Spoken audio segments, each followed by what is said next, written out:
अवधूत चिंतन गुरुदेव दत्त श्री स्वामी समर्थ. मी तुम्हाला आज 11 दिवसाचं तारक मंत्राचं अनुष्ठान कसं करायचं ते सांगणार आहे. जे काही नियम आहेत, ती अटी आहेत, ते तुम्हाला सांगणार आहे. तर चला आपण पाहूया 11 दिवसाचं तारक मंत्राचं अनुष्ठान कसं करायचं. पूजा मांडणी कशी करायची. जर तुमच्याकडे फोटो असेल तर फोटो स्वच्छ साफ करून घ्या. त्यावरती अष्टगण हिनातर लावा आणि मग स्वामींना फूल वगैरे हार वगैरे अर्पण करून पूजा करायला सुरुवात करा. मूर्ती असेल तर अभिषेक करा आणि विधिवत पूजा करायला सुरुवात करा. दिवा लावायचा, आपल्याला फुलं अर्पण करायचे, हळद कुंकू अगरबत्ती, पाण्याचा ग्लास भरून घ्यायचा आहे, एक तांबण घ्यायचं आहे आणि थोडंसं पाणी घ्यायचं आहे. आपल्याला संकल्प करण्यासाठी लागणार आहे ते. आता पूजा करा. आणि हे एक जपमाळ आहे माझ्याकडे. तुमच्याकडे जे पुस्तकं असतील, ग्रंथ असतील, ते ठेवायचे तुम्हाला. आणि माझ्याकडे आत्ता जास्त हे पूजा झालेली आहे. पारायण झालं आहे सारामृताचं, श्री स्वामी चरित्र सारामृताचं. त्यामुळे ही मांडणी केलेली आहे. मला आता तारक मंत्राची सेवा करायची म्हटलं तुमच्यासोबत हा व्हिडिओ शेअर करते. म्हणजे पूजेची मांडणी. आता पूजेची मांडणी तुम्हाला सांगितलं, आता संकल्प कसा करायचा ते पण सांगते. आपल्याला हातामध्ये अक्षता घ्यायचे आहेत, हळदी कुंकुम घ्यायचं आहे, 2 चम्मच पाणी घ्यायचं आहे आणि एक फूल ठेवायचं हातामध्ये. आणि आपलं नाव, गोत्र, तुमची काही इच्छा आहे, कुठं राहता तुम्ही किती संकल्प करणार आहात ते सांगायचं. आणि हा संकल्प असा सोडायचा आहे तामणामध्ये. मी पण संकल्प केलेला आहे. असा आपल्याला संकल्प सोडायचा आहे. तुमची जी इच्छा आहे, किती दिवसासाठी तुम्ही पारायण करणार. 11 दिवसाचं करणार असेल तर सांगायचं, मी 11 दिवसाचं तारक मंत्राचं अनुष्ठान करणार आहे आणि रोज 11 वेळा मी तारक मंत्र बोलणार आहे, असं तुम्हाला संकल्प सांगायचं आहे. त्यानंतर तारक मंत्राला सुरुवात करायची आहे. तर त्याच्या अगोदर काय करायचं आपल्याला. जर तुम्हाला ही कोणती सेवा करायची असेल तर कोणत्या गुरुवारी सुरुवात करू शकता, किंवा तुमच्या जेव्हा मनात येईल ना तेव्हापासून तुम्ही स्वामीची सेवा करायला सुरुवात केली तर काही हरकत नाही. आपल्या सकाळी उठल्यानंतर मस्त आंघोळ वगैरे करायची, देवपूजा करायची, हळदीचं लेपण लावायचं, उंबरठ्याला रांगोळी काढायची. आपण त्यानंतर पूजा करायला बसतो. पूजा करायची आणि सिंपल पूजा आहे. मूर्ती असेल तर अभिषेक करायचा, फोटो असेल छान पुसून घ्यायचा. आपलं जर देवघर असेल तर देवघरासमोर बसायचं आहे आणि देवघरामध्ये स्वामीचा फोटो किंवा मूर्ती असणं आवश्यक आहे. त्याशिवाय पूजा करू नका तुम्ही. नसेल तर मग मोबाईलमध्ये लावा, मोबाईलमध्ये ठेवा, किंवा एक असं छोटासा कॉपी असेल तरी तुम्ही करू शकता. त्यानंतर आपल्याला घ्यायचं आहे पाणी भरून ग्लास, ज्याचं आपण तीर्थ बनवणार आहात ते. संकल्प झाला, पूजा मांडणी झाली, संकल्प करायचा. संकल्प झाल्यानंतर तुमची इच्छा सांगायची समोरना.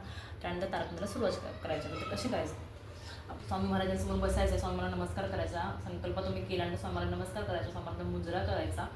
त्यानंतर पाण्याचा ग्लास असतो, जर तुम्ही तीर्थ बनवायचं आहे ते. जे घरात जर कोणी आजारी असेल किंवा जर तुमची मुलं चिडचिड करत असतील तर तुम्ही स्वतःसाठी तारक मंत्राचं पाणी पिऊ शकता. खूप छान असतं त्याने. खूप आपल्या ज्या इच्छा आहेत ना त्या पूर्ण होतात आणि आपल्या ज्या मनात निगेटिव्हिटी आहे ना ती पण, आणि जे आपल्या घरात वाईट शक्ती आहे ना ती पण दूर होऊन जाते.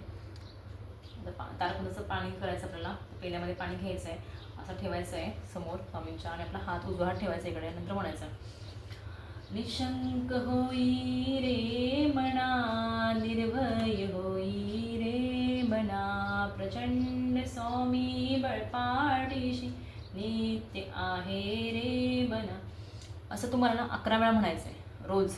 11 दिवस 11 वेळा म्हणायचं. हे असं हात ठेवता आणि तारक मंत्र. काही असं पण आहे, म्हणजे तुमच्या आताची बोटं जरी पाण्यामध्ये ठेवून अशी असं म्हटलं ना तरी चालतं, काय प्रॉब्लेम. पण हात ठेवता कसं इझी होतं आणि खूप छान वाटतं ते पण. म्हणजे काही त्रास होत नाही आपल्याला. हात असं ठेवू असं बोट म्हटलं तर कसं आपल्याला सरळ पकडता येत नाही. त्यामुळे तुम्ही करणार नाही, तसं हात ठेवा आणि करा.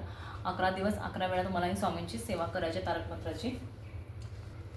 आणि रोज तुम्ही एक टाईम फिक्स ठेवला तर खूप छान आहे. आणि जर टाईम फिक्स होत नसेल तर तुम्ही दिवसभरामध्ये कधी पण करा. पण 11 दिवस करायचे तुम्हाला. 11 वेळा 11 दिवस करायचे आहे. त्यानंतर तीर्थ आहे ते आपल्याला ज्या व्यक्तीसाठी तुम्ही बनवलं आहे त्यांना प्यायला द्यायचं आहे. तुमच्यासाठी तुम्ही प्या, लहान घातल्यामुळे त्यांना पण द्या, किंवा सगळे पिला तरी काय प्रॉब्लेम नाही. खूप छान आहे ते. आणि जर उरलं तर घरामध्ये ते शिंपडा. तुळशी झाडाला पाणी हे घालायचं नाही आहे. आणि तुम्ही घरामध्ये शिंपडल्यानं तुझ्या घरामध्ये खूप पॉझिटिव्ह एनर्जी येते आणि खूप छान वाटतं. तुमची छोटी मुलं चिडचिड करत असतील किंवा ते सारखं आजार पडत असतील किंवा तुम्ही स्वतःसाठीही केलं तरी काहीच हरकत नाही आहे. कारण मी स्वतः माझ्यासाठीही केलेलं आहे तारक मंत्राचं पाणी. मला खूप छान असा अनुभव आला आहे. मी ह्याचा व्हिडिओ यूट्यूब चॅनलवरती अपलोड केला आहे, नक्कीच जाऊन पहा. आणि खूप लाखो करोडो लोकांना स्वामींचे अनुभव आले आहेत. आणि ही सेवा करायला ना जास्त काय वेळ आहे, 10 ते 15 मिनटच लागतात. त्या अगोदर पण तुम्हाला पाठ असेल तर काही जास्त वेळ लागणार नाही. जर तुम्हाला पाठ नसेल तर तुम्ही एका पेजवरती लिहून घ्या, गुगलवरती आहेच, लिहून घ्या, त्याची प्रिंटआउट काढून घ्या आणि पठण करा. खूप छान असा तारक मंत्र आहे. तारक म्हणजे तारणारा, आणि स्वामी महाराज आपल्याला प्रत्येक संकटामधून तारतात. आणि सेवाना खरंच खूप छान आहे, फलदायी आहे आणि लाखो करोडो लोकांना यांचा फायदा झालेला आहे. तर याचे नियम अटी काय, तर ह्याचे फारसे असे काही नियम अटी नाही आहेत. तुम्ही ही तारक मंत्राचं तीर्थ करताना नॉनव्हेज खाऊ नका. आणि पटनला बसता तुम्ही तर कुणाशी बोलू नका, बाजूला मोबाईल घेऊन ठेवू नका. आणि कुणीही सांगतं म्हणून म्हणजे मला अनुभव आला आहे, त्या दुसऱ्या ताईंना अनुभव आला, त्या दादाने तुम्हाला सांगितलं अनुभव आला, मी पण करून बघतो असं नाही. तुमच्या मनातून जी अंतकरणात तुमची इच्छा व्हायला हवी की मला हा स्वामींचा तारकमंत्राची सेवा करायची आहे, तेव्हाच तुम्ही ही सेवा करायला बसा. नक्कीच तुमचं त्याचं फळ भेटेल. नॉनव्हेज खाऊ नका आणि मासिक धर्म वगैरे असेल तर तेव्हा तुम्ही स्वामींची सेवा करू नका. बाकी काही असे कडक नियम नाही. परान्न खाऊ नका. जे तुम्ही साधे सोपे जे पारायला करतो तेच नियम आहेत, काही नाही फारसं. फक्त तुम्ही जी सेवा करणार ती मनोभावे करा आणि एकाच बैठकीमध्ये करा. एक पारायण या तारक मंत्र दोनदा 5 म्हटला पर बाहेर जातो परत येऊन बोलतो असं करू नका. एका बैठकीमध्ये हे 11 वेळा तारक मंत्राचं पठण करायचं आहे आणि काही जास्त वेळ लागत नाही, 10 ते 15 मिनिट लागतं. बघा तुम्ही स्वामींची सेवा करून बघा, खरंच तुम्हाला स्वामी मला तुमचे जे काही प्रॉब्लेम असतील ना तर तुम्हाला टाळतील. खरंच ही खूप स्वामींची प्रभावी सेवा आहे. त्या तुम्ही करून पहा आणि तुमचा अनुभव आला तर मला नक्कीच कमेंटमध्ये शेअर करा. श्री स्वामी समर्थ.